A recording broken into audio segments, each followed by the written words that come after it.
Whanganui's Winter Wonder Fest is happening around town over the next fortnight.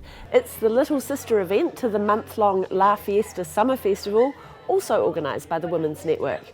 The Winter Wonder Fest has a diverse program, well supported by ordinary women sharing their extraordinary talents. I did courses through the Cape Wine Academy, and they present courses up to a diploma level, which is still not as a winemaking degree, but you do learn quite a lot. And the last exam I did, I had to identify, it was a blind tasting, and I had to identify the wines by country, region, cultivar, as we just explained what cultivar is, and age.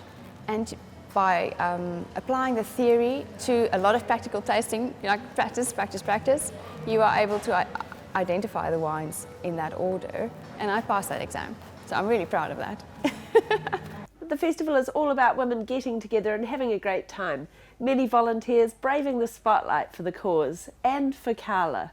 Organiser Carla Donson, that is. I wanted to support Carla in her women's network and the festival that she's running, the Winter Wonder Fest, because she's doing really great work in the community. And people need to know that we need to create some awareness around that. She's like this fairy godmother to all women in need, or everyone who don't have the grandmother or mother to ask questions to. The Women's Network has been supporting and championing women for 18 years, but the work is still important and necessary.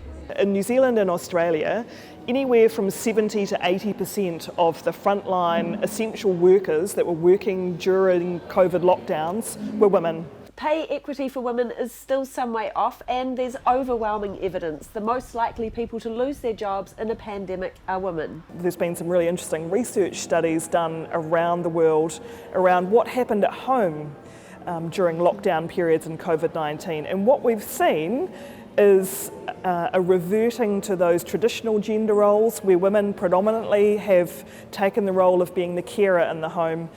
Also, those women that have had children at home have been predominantly the ones doing homeschooling. The benefits of people seeing others like themselves excelling are undeniable, and it's what this festival is all about.